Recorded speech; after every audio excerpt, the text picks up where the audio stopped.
That's hot tea. Oh hi, welcome to Gattsy on Goosebumps, the show in which I review every single Goosebumps book from R.L. Stine's original series. And joining me as always is my co-host with the most ghosts. Well, I don't always join you, Oh, but... are you sure? I could. Yeah, we'll see how you go. It's Yeah. trial by fire. This is Steph Underhill. Did you ever read the Goosebumps books as a teen or? You know, funnily enough, I didn't actually get into them. I was a little bit, I was a bit sensitive to scary themes. Still am. I was actually a bit worried reading this one. Even now that I'm a bit more mature, I was worried I'd be a bit. Well, jittery. fortunately, I seem to have inadvertently picked one that is not very scary at all. So that was great. What did you read as a kid? Did you have a series you liked? Look, I did read The Saddle Club. Oh yes, Go into yes, that yes. a little bit. I'm doing another series where we review those if you're interested. I'm really interested. We are reviewing Goosebumps number 25. Number 25. That's my age. Attack of the Mutant. What do you think of the cover we've got there, Steph? Look, I'm really loving this this tagline we've got here. He's no superhero. He's a supervillain. Which is true. It's not that shocking though. Like there is such thing as a supervillain. It's not like a big twist. And I feel like when you're calling it Attack of the Mutant, I mean you're being attacked by a mutant. Yeah. So that he doesn't sound like a superhero to me. Yeah, He does should go without saying. sound like a villain. So It's not, for example, medical checkup of the mutant or fixing the plumbing with the mutant. no, it's definitely an attack. I feel like perhaps they could have shown more of an attack on the front cover here. You've just sort of got the mutant, it looks like he's almost falling over. Yeah, he's a bit like, oh! Yeah, I don't know if Tripped over his that's own threatening. feet. Yeah, it does happen sometimes. Doesn't quite look like an attack. Yeah, I like the colours and everything, but I feel like they should have maybe made him a bit bigger, made him more of the focus of the cover, and sort of made it a bit more threatening to emphasise that attack. Possibly. I do like how they've got the backdrop of the building that he lives in. Which they do mention in detail in the... Quite in detail, so Yeah. that features quite a bit throughout the book, so... Would you like to read us through the blurb on the back here? Yes, I'd love to. Read at your own risk. Did you take that risk? I took it. I read it. Skipper Matthews has an awesome comic book collection. His favourite one is called The Masked Mutant. It's about an evil supervillain who's out to rule the universe. Original. Skipper can't get enough of the mutant until one day he gets lost in a strange part of town and finds a building that looks exactly like the mutant's secret headquarters. That's that one on the book cover. A building that appears and disappears. Has Skipper read one too many comic books, or does the masked mutant really live in Riverview Falls? Reader beware, you're in for a scare. I don't know if that's part of the blurb. I liked it. It's good. Yeah. Let's set the tone immediately. I feel like this is meant to be more of a goofy story than a outright scary one. Would you agree? Yes, I think so. It does feel a little bit, yeah, not so much outright horror. I don't know what the other books are like, if there is a bit of that, but yeah, it's a little bit, bit silly, a bit tongue-in-cheek, sort of sending up the superhero genre. Yeah, I think so, definitely. I think a lot of the superhero characters that they mention are quite like ridiculous and very campy and stuff. I really feel like to Skipper Matthews, you know, they are actually his heroes. You know, as ridiculous as they may sound to us, he believes in them, and you know, it's a good. You know, R.L. Stine hasn't in previous books tackled the comic book genre, so it's a good avenue for him to explore. Can you talk us through the plot briefly? As briefly as you can. Certainly. So we've got our main character Skipper. The big Skip. He is a big fan of the comics. So his favourite one being The Masked Mutant, which features his favourite comic book heroes, Galloping Gazelle being the main good guy superhero, I suppose. So yeah, so he essentially goes to the dentist one day, and he meets a girl on the bus as he's on his way there. For whatever reason, they're deep in discussion and he misses his stop, so when he gets off the bus, he's in an unknown area of town. Awkward. And there he sees a building in the distance, which is strangely, you know, really similar to something he's seen in his favourite comic book. So he goes... That's weird. This is very strange. So anyway, he just kind of, whatever, brushes it off at the time, goes home. For whatever reason, he's in the same part of town the next day. I think he sees it the first time, and like he can't stop. Hello, friends. It seems that I've misplaced a clip from the review you're watching right now because I'm bad at everything that I do. But what happens is Skipper goes to investigate the headquarters with Libby, but they can't find it. It's invisible. What? Then he goes home and reads a comic book that he just got, and turns out the headquarters has a invisibility cloak on it. So he goes to investigate with Libby again, and sure enough, he discovers it. And then they go and explore it together, and they find that they're printing. That's where they print the Masked Mutant comic books, apparently. And he sees that he's in one of them. He sees that he is in one of the comic books. So they flee that, and that's where we're up to. He sees himself in one of the comic books that they're making in the headquarters. It looks like the Masked Mutant headquarters. Go, Alex. Take it away, Alex. So they flee, but of course you can't stop thinking about the fact that he was in this comic book. Now this is bit of a interesting part of the plot, or the chronology, I suppose, of events. When Skipper gets home that night, he receives another comic book. Now this means he's received one the night before and then one this night. Like, yes. How often do they produce these comic books? Because he actually says they do 2 like special editions a month, and I guess they just send them within 2 days of each other. One day after another. Which, alright, go. Let's go with that. Let's move past that. So that night he opens his comic book, rips into it, can't wait, and sure enough, he sees that in the latest edition, the Galloping Gazelle has been captured by the Masked Mutant. In the headquarters, that building. And he sees an outline of himself. So he's like, I have to do it. I have to save Galloping Gazelle. Only the boy can save him. And he's like, that's me. That's me. So he resolves to go back one last time and rescue the Galloping Gazelle. Which I guess he does the next day. He does. He goes back again. He cannot stop. Stay away from this weird building. So anyway, he goes into the building again. He finds the Galloping Gazelle trapped and unties him. Lets him out, I suppose. And Galloping Gazelle goes, right, let's go take on the mutant together. Yeah. They have an incident where he almost gets disintegrated by a disintegrator ray. Yeah, he does. Turns out it wasn't turned on. So that was laughed off. Bit of comedy there. He almost died. Oh gosh, he didn't. And eventually they come face to face with the Masked Mutant himself.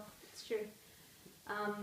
Galloping Gazelle, I guess, goes straight at him to destroy him. And he has a plan. He's going to run around him fast enough that he will just blow away. Something like that will happen. So anyway, a flaw in his plan was that the Masked Mutant trips him over and he falls down. Which seems like, he would have thought that through. But it seems like that's... He didn't. Yeah, literally the easiest way to defeat somebody who's running really fast. Running fast.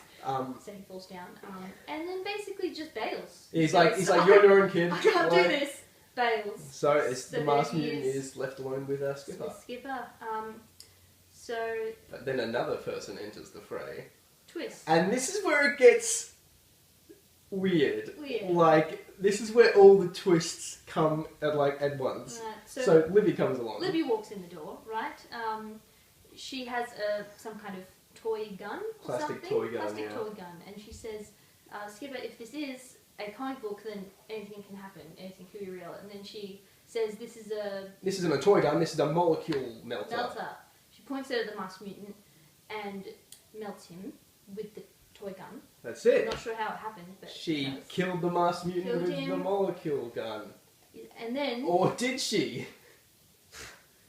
And then all of a sudden, Libby is in fact the Masked Mutant himself. And was the Masked Mutant the whole time? So there was no Libby? There was not. So the original Masked Mutant that we thought was the Masked Mutant was the miraculous molecule boy or something, who the Masked Mutant gets to pretend to be him sometimes. Yeah, and then he kills him. So then he killed him with a gun. But it turns out Libby was the Masked Mutant just in the shape of a human girl. And I think he says he does that because he needs to find new characters. And when he met Skipper, who knew all about his comic books, he knew that Skipper would be a great character for his comics. Right. We'll deal with the questions there later. But essentially, he says, "Yeah, you're a great character, but now I'm gonna destroy you. Your part in the story's over." Oh, so, yeah, I think something we didn't mention was that the Master Mutant's power essentially is being able to transform into other solid things. shapes. So, thinking quickly, Skipper says, "I'm not Skipper. I'm the Elastic Boy." Elastic Boy. Now, we've got no way of knowing. At this point, he could be the Elastic Boy. We've just had Libby turn out to be a superhero the whole Anything time. could happen. It's possible that he actually is the Elastic Boy. And he says, the only way he can defeat me is with sulfuric acid. Sneaky. So the Masked Mutant goes, "Ha, I've got you now." Transforms into sulfuric acid. And then that's it. And then nothing happens because Skipper has essentially outsmarted the Master Mutant by tricking him into turning into a liquid, which he's not allowed to do. He can't turn back from. So he was not the Elastic Boy, we should point out. He was just Skipper Matthews. He just outsmarted the bad guy. So quick thinking, Skipper. What we should have mentioned a long time ago, when he first enters the building, he gets scanned with something. This is Skipper. Gets scanned. And they sort of brush over it at the start. Exactly. But then later on, Master Mutant's like, that scanning thing, that turns you into a comic book, like you're made up of ink wads. Yeah. The science behind it is not explained. It's weird. But, we believe it. Yeah. And then, so anyway, that's relevant because after he defeats Master Mutant and goes home, he's sort of like over comics. He's like, how can I, I don't need to read this anymore. I'm done with comics now. So anyway, as you do, when you've just defeated a supervillain, he has a bit of chocolate cake with his sister to celebrate, I suppose. The interesting thing here, the cliffhanger we're left with, is that Skipper accidentally cuts himself with a knife and notices he's like bleeding ink. He's bleeding ink. So the thing did turn him into a. Ooh, is he a comic? He's actually a comic boy. Okay, let's just run through some questions. Why does Masked Mutant make comics of himself? And why, if that's the case, why does he need to turn other people into comics? Can't he just do what normal people do? Yeah. Just draw pictures and print them. Like, and that whole thing where he turns Skipper into a comic book, what does that achieve, actually? If someone is turned into a comic book, they don't get stuck in pages or anything. They just walk around in life, but they're made out of ink. Why did Masked Mutant turn into a girl and just hang out on like a bus all day, just like talking to people? It was a bit seedy. I feel like alarm bells should have been ringing for Skipper. Yes. Because it's explained he's kind of an angsty young boy, a bit overweight. He's actually a bit unpleasant towards his friend Wilson, who we meet at the start. Who collects rubber stamps. He seems like quite a nice guy, but he's got no time for his rubber stamp collection. No, Skipper's like, mate, I don't want to hear about that. I've got these comics to worry about. So, he's, and then this kind of, they explain she's a bit of a cute redhead girl starts, talking to him and hanging out with him. Wrong. Skipper, like... It was a fictional superhero. What were you thinking? Yeah. So, I guess, was the Masked Mutant real? Like, is he always been real? Or is the whole thing a comic? Is that what you're saying? I mean, okay, but if the whole thing's a comic, was that when he got scanned originally? The whole thing became, the fictional laws of this universe are very hard to grapple with. Questionable. It's not like, for example, it's like he gets sucked into a comic and then he's fighting someone in a comic. It's all happening in his real life.